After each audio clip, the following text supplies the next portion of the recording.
Come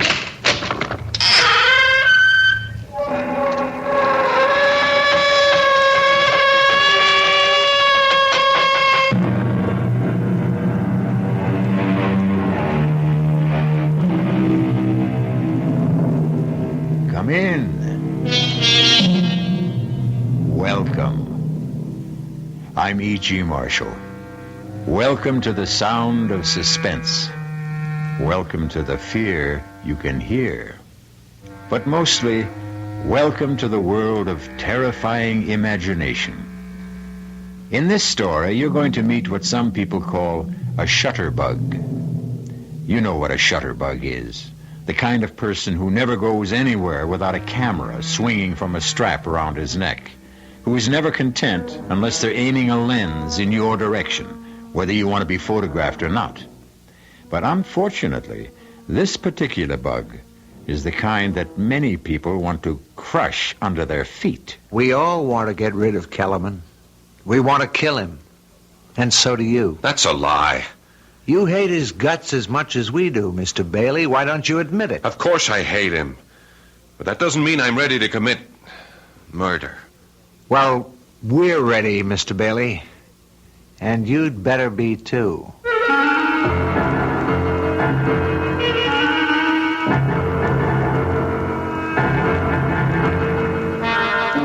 Our mystery drama, A Choice of Witnesses, was written especially for the Mystery Theater by Henry Slesar and stars Paul Hecht.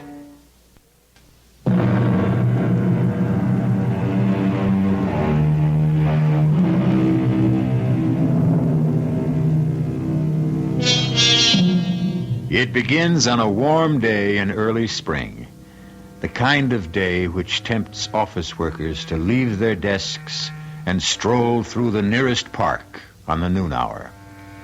Among the strollers is an amiable young man named Gordon Bailey, who is enjoying the sunshine so much that he's taken a sandwich lunch to a park bench. He knows it's not going to be a very good sandwich. His wife, Pam, prepared it with her own loving hands. And even after 2 years of marriage, Pam seems unable to cope with even a hard-boiled egg. Excuse me, mister. Okay if I sit down here? Oh, yeah, sure. Plenty of room. Thanks. Nice day, ain't it? Yeah. It's about time we had some good weather. That's a good idea. I mean, bringing your lunch to the park. Oh, that's my wife's idea. We're on an economy drive. Yeah, money's tight these days. Very tight. What line of work did you say you were in? Oh, I think I said I was in the insurance business. No kidding. Well, now that's what I call a good business. Oh, excuse me. Hey, that ought to be a cute picture, huh? That little squirrel up there, cute as a bug, huh? Well, you like to take pictures of squirrels? Well, me, I like to take pictures of everything. In fact, I do this for a living. Oh, you're a professional photographer? Kind of. I make a buck out of it sometimes. I suppose you sell pictures to the newspapers? Oh, no. I never sold no pictures to the papers. I sell them to people. Well, I guess I'll be heading back for work. Wait just a minute, Mr. Bailey. I don't remember telling you my name. I guess I know your name on account of the badge. Badge? What are you talking about? The badge you wore at the convention at the hotel in Atlantic City. Oh, wait a minute. You were at the insurance convention last month? Yeah, I was there. I get a lot of good pictures at conventions. Some of my best. I see. Or maybe I don't. Well, you know how it is. Bunch of guys get away from home, away from the wife. They do a lot of crazy things. Oh, would you like to see the picture? Of the insurance convention? I'll tell you the truth, Mr. My name is Kellerman.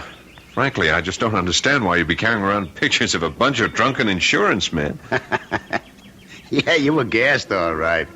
I never seen anybody more gassed than you were, Mr. Bailey. You don't mean you have pictures of me? Yeah, that's what I was trying to tell you. You like to see them? They're real beauts. I don't think I ever took better, Mr. Bailey. All right, let me see them. Oh, yeah, sure. Here they are. I'm in my pocket here. Yeah. Look at this one. Oh, no. She was really stacked, huh? How did you get this? Well, I told you with my trusty little camera. But how? Hey, come on. What do you think? I'm not giving away no professional secrets. You were in that hotel room? She let you into that room, didn't she? You must have been hiding someplace. Hey, don't do that. Don't tear that What do you up. think I'm going to do with them? Oh, come on, Mr. Bailey. You know I got negatives. I can print up 2,000 of them if I want. What is this? Blackmail or something? Nah. It's like a business deal, that's all. I figure I got some pictures that you want to buy. And I got them to sell. How much did you pay her for the privilege of being in that room? The question is, how much are you willing to pay? I mean, so your wife don't get a complete set. Look, are you willing to sell me the negatives? I didn't say that. I got a different kind of deal in mind. You know what would happen if I told the police about this? Well, a guy did that to me once. It was a meat packers convention. He called the cops. They hauled me in. I said I was just a photographer working a convention, that's all. I was selling pictures of the guys there. He couldn't prove nothing against me on account of, you know why? It was true. I am a photographer. I do work conventions. I sell regular type pictures, too. But they're not as profitable as these, are they? You know, that guy became one of my steadiest customers. Only then his wife divorced him anyway. He wouldn't make no more payments. Payments? Are you saying this is a regular thing? How much you earn at that insurance company? I figure a young guy like you, they pay about $15,000, $18,000 a year. Am I right? Listen to me, Kellerman. The woman at that convention, I didn't want to get mixed up with her.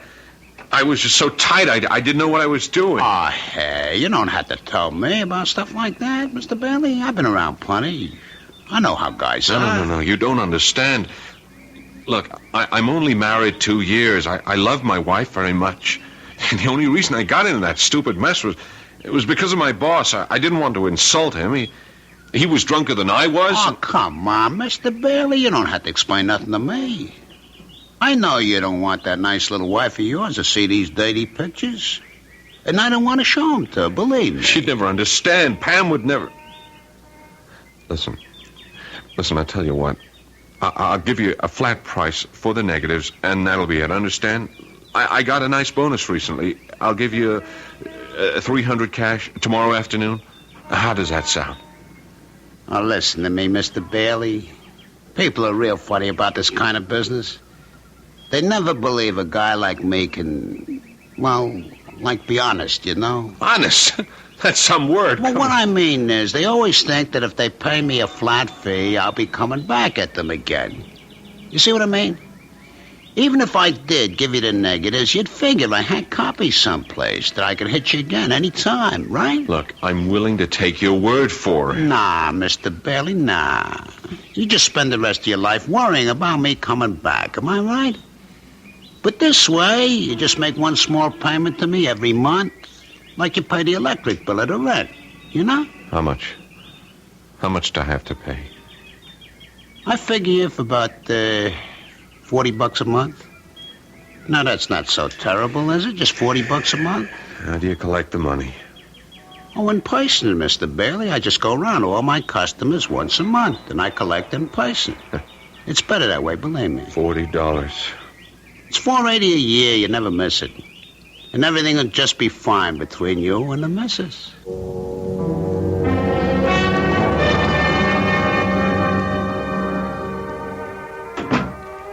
That you, honey? Yeah, it's me. Hey, shut up, you mutt. Hi, darling. Oh, be quiet, Lockjaw. It's your Lord and Master. I'm sorry I'm late. I decided to do a little Christmas shopping after work. I forgot how long it takes to fight those crowds. Oh, what a gorgeous package. Is that something for me? Never mind. Well, just in case it is, here's a big kiss in advance. Mm. Hey, you smell good. Is that a new perfume? It's the same old stuff. The one I'm practically out of. Hint, hint, hint. Oh, cut out that hinting. I've already spent more money than I should. Oh, speaking of money, that man was here. What man? Well, you know, the one that comes around every month. That Mr. Kellerman. Kellerman? What the heck was he doing here? It's only the 19th. Well, I don't know, Gordon, but he was here just the same, looking for you. What did he say? Nothing. Just that he'd be back later. Later today? Mm-hmm. You know, Gordon, I just can't bear that awful little man. Did you ever get a look at his eyes? And that camera he wears around his neck. Listen, is he going to be coming around every single month? I told you, honey, he's collecting payments on the car. Well, why can't you make the payments by mail? Because that's the way he likes it. Maybe he moves around a lot. Well, he gives me the creeps. You want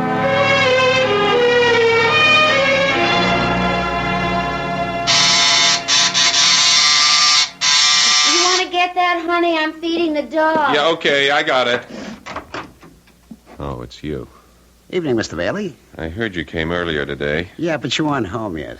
Hope I didn't disturb your wife too much. Look, we'll talk in the hallway. Oh, yeah, of course. All right. What's this early visit all about? You going away for the holidays? Oh, no, I never go anywhere this time of year. This is one of my busiest times of year, you know? Yeah, I can imagine. I get some of my best pictures around now. You'd be surprised. You know how it is. People get all filled up with the Christmas spirit. All you know? right. Get to the point. You want your payment now? Well, I wouldn't mind, of course, but that's not the reason I came around, Mr. Bailey. You see, I want to tell you that the payments are going to go up. What? I really hate to do it, but it's the inflation, you know? Everything costs more: food, clothing, film, gasoline. I just got to have an increase, Mr. Bailey. I'm sorry. How much of an increase? Well, just another $15 a month. 15?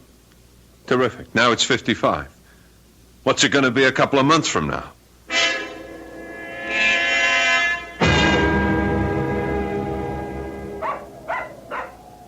Shut up, Lockjaw. Hey, excuse me, Mr. Bailey. Yeah. What can I do for you? May I talk to you for a moment?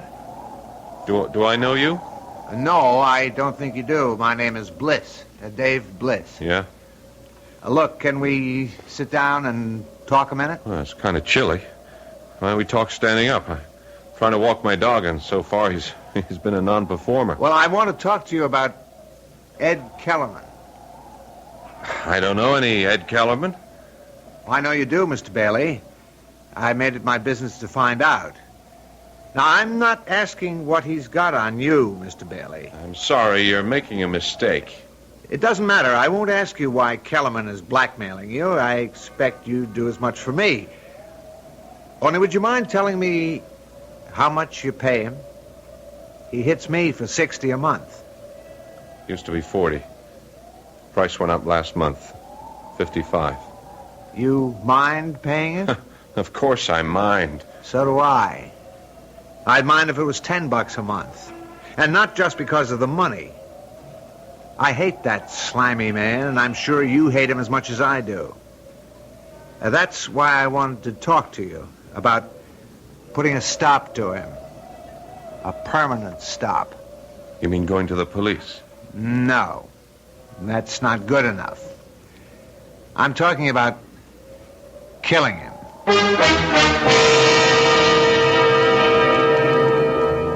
Every problem has a solution, they say. And Mr. Dave Bliss seems to have arrived at his. The obvious question here is, do two wrongs make a right? We'll find out what Mr. Gordon Bailey thinks about that dilemma when we return shortly with Act Two.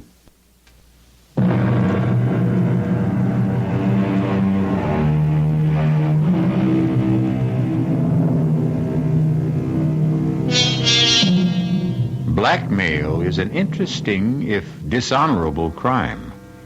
It has the unusual facility of making the criminal feel virtuous himself. After all, he's only punishing wrongdoers by making them pay for their sins. But the profession has some serious drawbacks. For one thing, it inspires one's victims to think in drastic terms. And when there are more than one victim, and they meet, well... Mr. Bliss, I know how you must feel about Kellerman, and you're right. He is one of the slimiest characters who ever crawled out from under a rock. Those eyes. You ever get a look at his eyes, Mr. Bailey? My wife can't stand the sight of him. Well, I'm not married. It's my job he's threatening. Is it your marriage he's after? Never mind. I don't want to know any details. None of us know each other's problems. None of us. You mean you know others beside me? Well, I know others. How come? Well, I made it my business to find others. Oh. One day when I got fed to the teeth with Mr. Kellerman and his payments and his wet eyes, I decided to find out more about our friend. So when he left one day, I followed him. Followed him on his rounds. And that's how you found me. Yeah, that's right. You're in the route book, Mr. Bailey, just like all the rest of us. How many are there? Now, there's no way of telling for sure. All I managed to find was a dozen, an even dozen. Man really gets around. He keeps raising his price. Do you know that? He's only had me in his bag for about 6 months. This is my 5th. But others I've spoken to, they say he raises the ante every few months.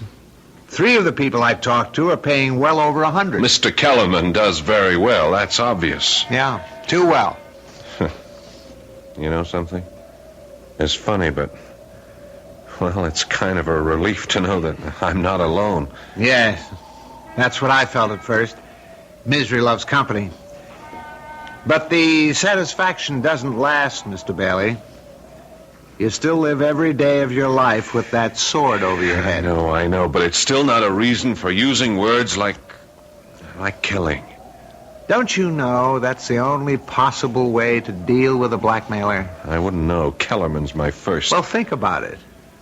No, you must have thought about it already. You wouldn't be human if you hadn't thought about it. It crossed my mind. Not that I should kill Kellerman, just the wish that he were dead. That someone else would kill him. Yeah. I guess I wouldn't shed too many tears. You just didn't want to dirty your own hands, right? I didn't want to take care of one problem and have another one even worse. And don't tell me that doesn't make sense. The only thing that makes sense is making Kellerman a corpse. I'm sorry. I'm just not interested in anything like that. The others weren't either. Not at first. But now they all are. All? Look, what are you talking about? We all want to get rid of Kellerman. We want to kill him. And so do you. That's a lie. You hate his guts as much as we do, Mr. Bailey. Why don't you admit it? Of course I hate him, but that doesn't mean I'm ready to commit murder. Well, we're ready, Mr. Bailey. And you better be too. Ready for what? To commit murder. If you don't mind my saying it, perfect murder. Perfect? Foolproof. I'm sorry. Look, that's a stupid dream, and you know it. You won't say that after you've heard the idea. Everybody who sets out to commit a crime thinks it's foolproof. They wouldn't commit it otherwise. Right now, all I want to know is if you'll cooperate. That's easy. No. Why not? Because murder is worse than blackmail. That's why. Well, this isn't murder. We're going to erase a human mistake. Forget it. Look, I'll make believe I never heard you say it. Come on, Lockjaw. Come on, girl. Let's get our business over with. There wasn't one person on the list I didn't have to convince. But when I told them that there was no chance of any of us being caught, that's when they dropped their objections. All right. What foolproof scheme for murder do you have? It's foolproof because it won't be murder. It'll be an accident. If anyone gets into trouble, it'll be me. Just me. I'm going to kill Kellerman with my car when he's making the rounds one night. I have the time and place all figured out. Just before midnight on Carroll Street.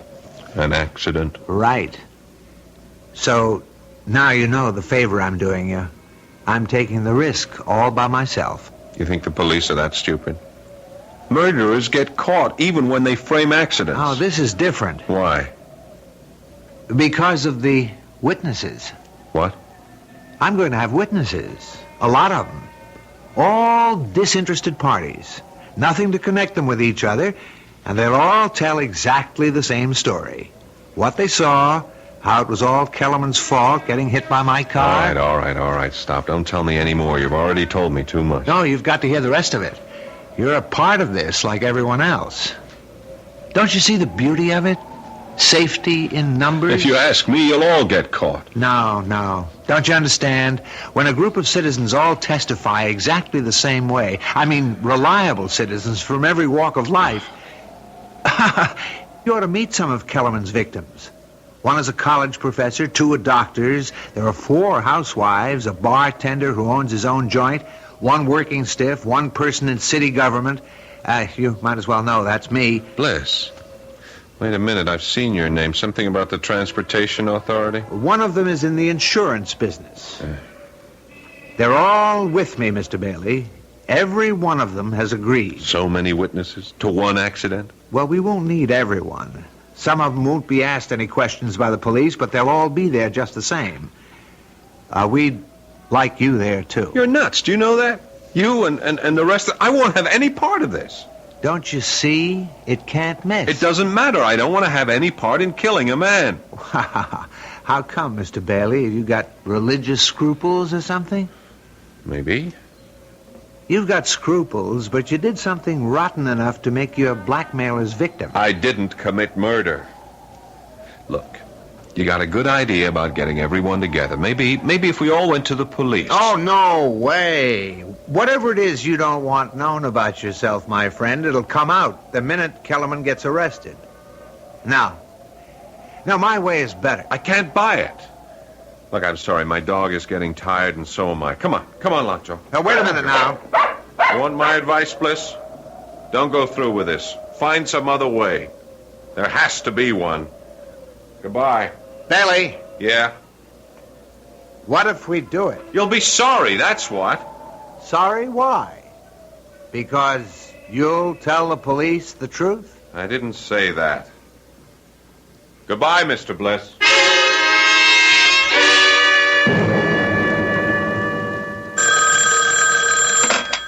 Hello. Evening, Mr. Bailey. How are you? I'm all right, Bliss. What do you want? You going to be busy tomorrow night? What do you mean, busy? Well, some of the gang are getting together tomorrow night. Corner of Carroll Street and 9th Avenue, about 9:30. How about coming down? You might see something interesting. Look, you can't go through with this. We're all in it together, remember? You might not have to do a thing. Just stand there and see it happen. That ought to be satisfying all by itself. I won't be there. Well, we'd sure like to have you, Bailey. You won't get away with this. Nobody ever does.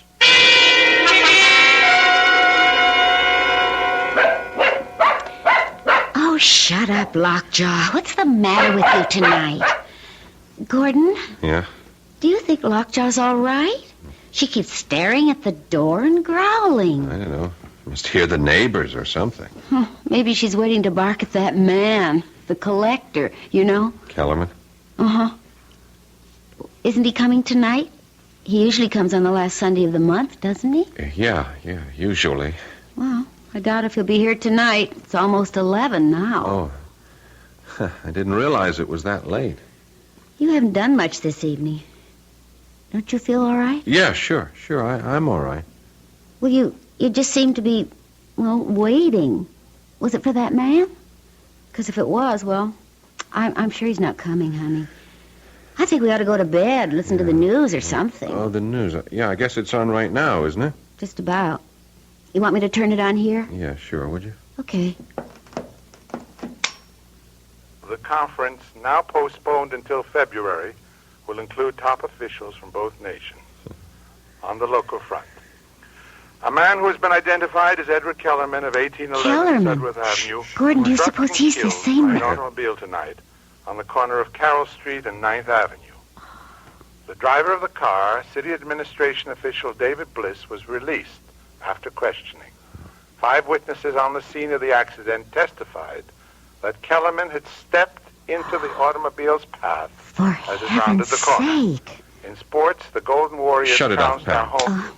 Gordon, do you suppose it's that man, the collector? You think that's the reason he didn't come around tonight? It would be a good enough reason, wouldn't it?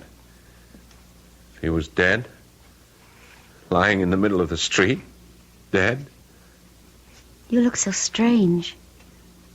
Gordon, did you like that man? If you want to know the truth, Pam, I hated him. You did? Why? Just on general principles. I really don't understand you sometimes, Gordon. Hand me the phone book, huh? Okay. Thanks. Here. You going to call somebody? Honey, why don't you go to bed? I'll be in a few minutes. Yeah, but who are you calling? Just someone I know. Someone who knew Kellerman. Oh, I see. To find out if they know about what happened to him, right? Yeah, that's right. Okay, honey. I'll go in then. I'm feeling a little tired. Yeah, so am I. I'll be right. Good night, sweetheart. Good night.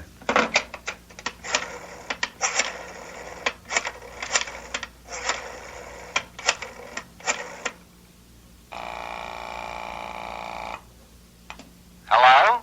David Bliss? Yes, who's this? Gordon Bailey. What do you want? I heard the news tonight. About Kellerman. Well, you don't have to thank me. I did it for myself. And you did go through with it, huh? You can relax now, friend. You've just saved yourself $55 a month, maybe a lot more. Your remittance man won't be coming around again. You ought to go out and celebrate. I know what I ought to do. What's that? So long, Bliss. I just wanted to make sure. Hey, Bailey.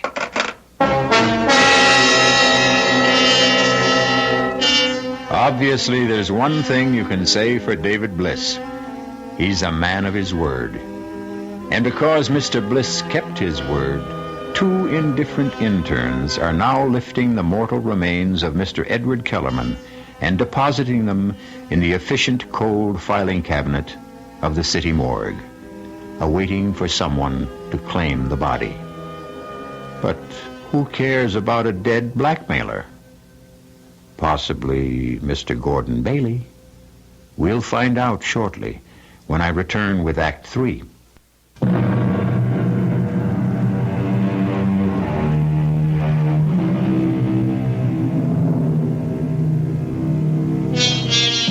As David Bliss and company managed to commit the perfect crime, so it seems, since the death certificate for Edward Kellerman simply states the cause of death as accidental. At least a dozen people know otherwise, but they remain silent, feeling not grief, but relief. The only one who finds it difficult to maintain that silence is the one victim of Ed Kellerman who was not on the corner of Carroll Street and 9th Avenue that fateful night. Honey, do you know it's almost 2 o'clock in the morning? Oh, is it? Really? You know, I honestly think you are coming down with something. A virus, maybe. Pam, will you please stop fussing? You're beginning to sound like my mother. Well, I certainly wouldn't want to do that. I'm just trying to get you to go to sleep. You've got a job to go to tomorrow. You know, it's funny about my mother. When I was growing up, she made me feel that there was something, I don't know, something so profound about religion. Well, if you ask me, she just likes the bingo games. My father was that way, too. But neither one of them really seemed to live their religion. You know what I mean? I mean, they talked about loving their neighbors and so forth, but they didn't love them at all. They were always saying the nastiest things about them. Well, that's how people are. When I was in my teens, I used to call them hypocrites. Now, I just wonder if I'm any different than they were. I really don't think I am. Different how? Well, about things like the 10 Commandments, for instance. I wonder if there's one I haven't broken. I hope you haven't coveted your neighbor's wife. That's about the only one I can remember. I remember them all. You do? Yeah, I won a prize in Bible class when I was only 8 for reciting all of them. Thou shalt not this, thou shalt not that. There are only 8 shalt nots. Thou shalt have no other gods beside me. Thou shalt not worship any graven image. Thou shalt not take the name of the Lord thy God in vain. Thou shalt not kill.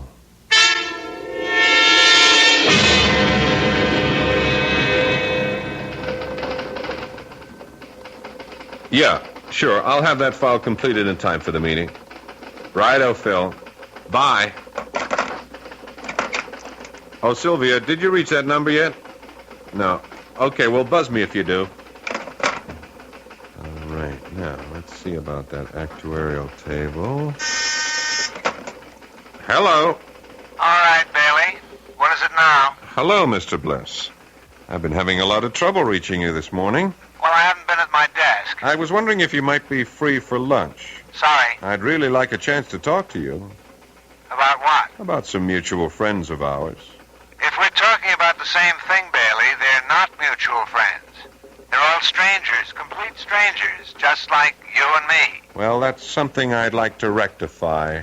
Would you have lunch with me? All right? All right? Where? Suppose we meet somewhere halfway. I know you're in the City Hall area. I'm on Wall Street. How about Mercury's? Do you know it? I'll see you there at 12:30. That's fine.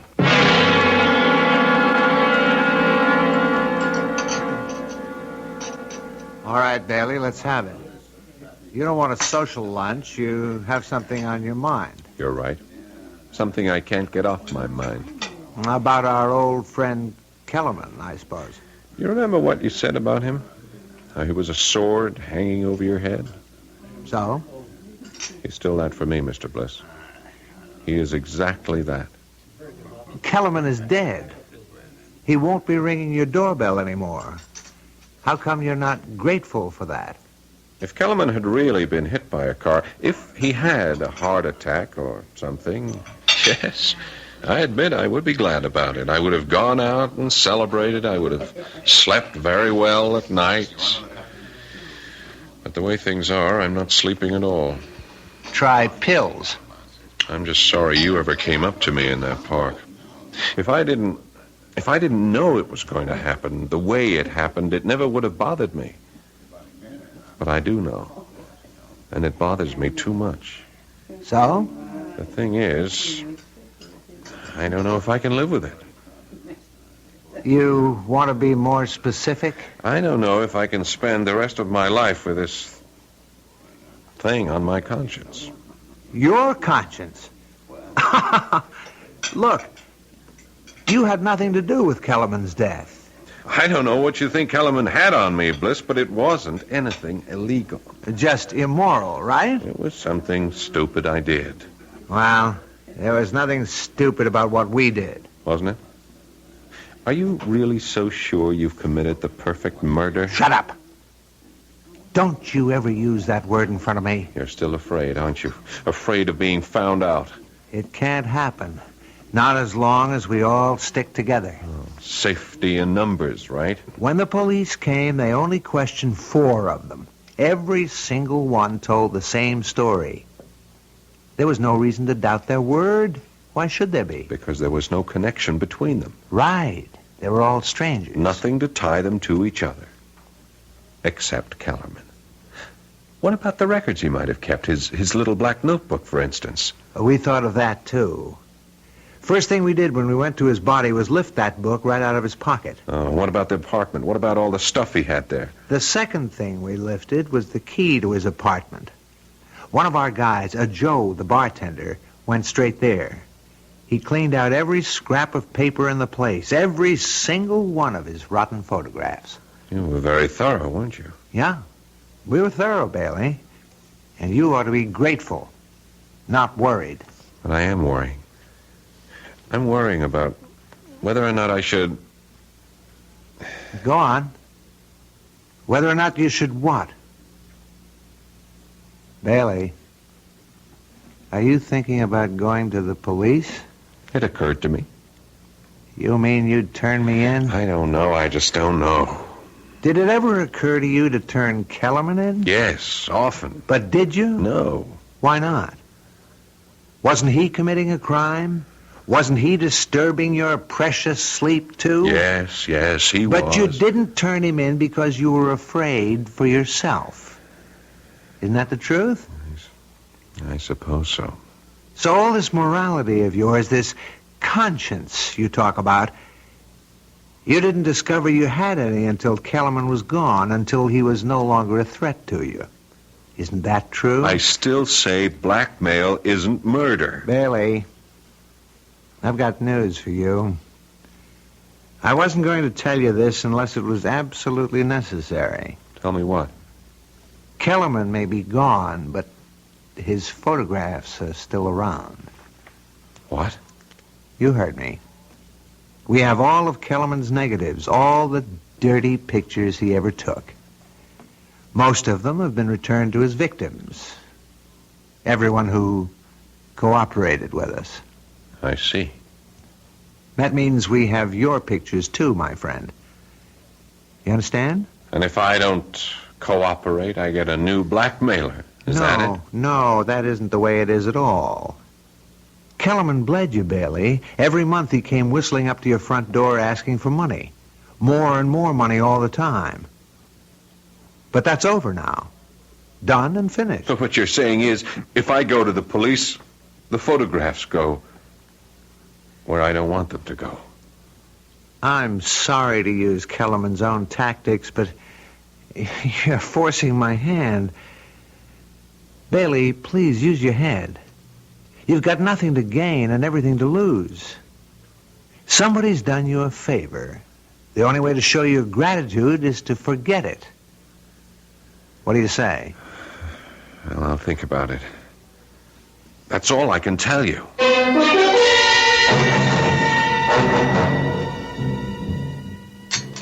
Want any more coffee, honey? No, thanks. You look so tense, Gordon. Yeah, I guess I have been acting pretty jumpy tonight. Well, you've hardly said 2 words to me since you came home. The thing is, I've been thinking a lot, Pam. About what? About whether I had the nerve to tell you something. Something that happened about, 7 months ago. What do you mean? Pam, you remember that insurance convention I went to back in July in Atlantic City? Of course I remember. I couldn't go with you because of Mother being in the hospital. I wish you had been with me. Then nothing would have happened. What did happen? Did you get into some kind of trouble? Yeah, I got myself into trouble by being stupid, by drinking too much and letting Hal Emmons drink too much. Emmons? You mean your supervisor? I was still new on the job, you remember, Pam? I wanted to make good. Yeah? I was afraid of Emmons taking a dislike to me, afraid of crossing him. When we both got drunk that second night, Emmons insisted that we pick up these girls at the bar. Gordon! Honey, I swear, I didn't want anything to do with it. I wasn't the least bit interested, but, Emmons is the kind of guy who uses conventions to swing a little, I told him I was crazy about my wife, that home cooking was good enough for me, but he just pressured me, Pam. Oh, Pam, can I make you understand? Well, go on. What happened? We brought the girls upstairs. They had adjoining rooms. They were professionals, you see. Gordon. Oh, honey. Gordon, why do you have to tell me about this? Please don't cry. I wouldn't have known if you hadn't told me. It's on my conscience, Pam. Your gut? Oh, sure, I could have kept my mouth shut. Well, I guess I needed to tell you. I guess I wanted you to know so that you could forgive me. Gordon. I've been tortured about it for months, honey. You have no idea what torture it's been for me. But that's the dumbest thing of all. Don't you think I would have forgiven you a long time ago? Pam. Oh, please. Hold me, Gordon. Honey, please. It'll never happen again, honey. I swear. Oh, dear. Darn it. Yeah, I was just getting cozy. Okay, I'll get it. Hello. Mr. Bailey, Dave Bliss here. What do you want? I have something for you, a present. What is it?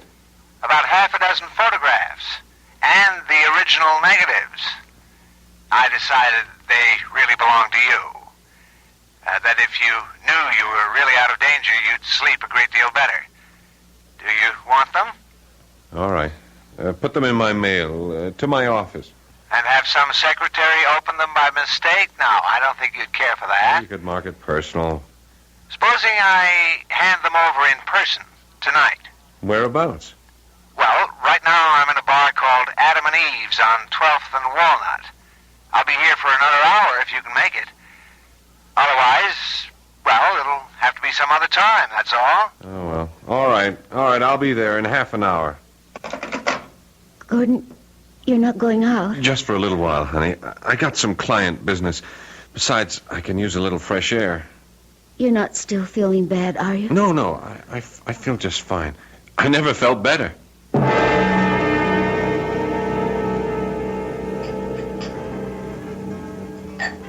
Maybe I'm crazy to do this, Bailey. Maybe I'm putting my neck into a noose, giving you back these photographs. And why are you doing it? Because of what you said to me. You said I was just becoming another blackmailer, another Kellerman. And I guess you were right. If I held on to these, I'd have become the very thing I despised. Well, I give you credit for honesty, Bliss. I hope that having these will change your mind about going to the police. I hope you'll realize that I did the right thing, that we all did the right thing. I can't answer that. Then you're still thinking about it? You want to know something? I told my wife tonight about these. What? I told her all about the girl in Atlantic City. She knows exactly what happened. Oh, that doesn't mean to say she wouldn't be horrified to see it in black and white. That's why I'm glad to have these pictures. What else can I say but thanks? You could say that you won't go to the police, ever. Sorry. I can't make any promises.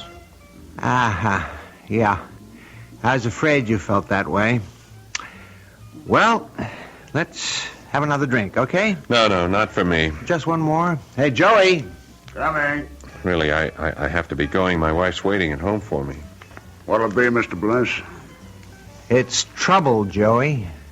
All the trouble we can handle. Yeah. I figured it had to be. Hey,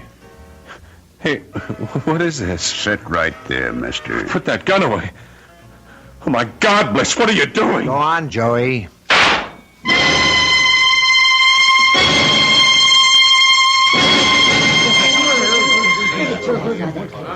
All right, let's get the story straight now. What happened here, Joey?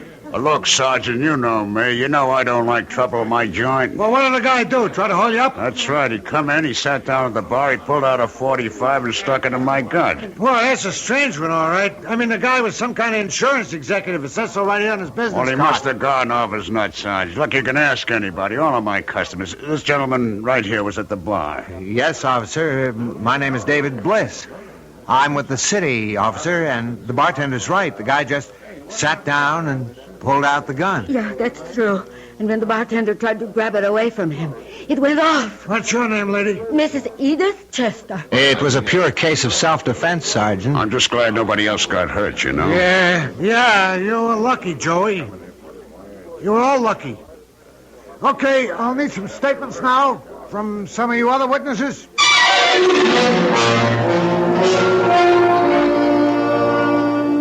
And so for poor Gordon Bailey, there was no safety in numbers, only extinction.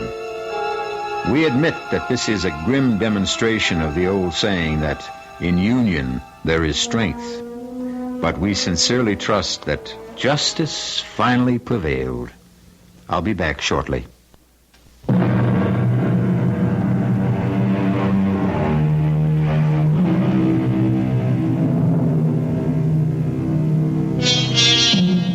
If there's a moral to this story, it might be that eyewitnesses can't always be trusted, even when they're being honest.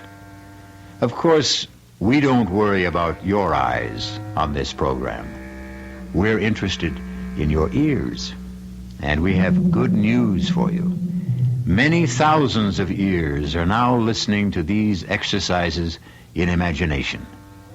We hope you'll continue to be an ear witness. Our cast included Paul Hecht, Evie Juster, Ralph Bell, and Robert Dryden. The entire production was under the direction of Himan Brown. This is E.G. Marshall inviting you to return to our Mystery Theater for another adventure in the macabre. Until next time, pleasant dreams.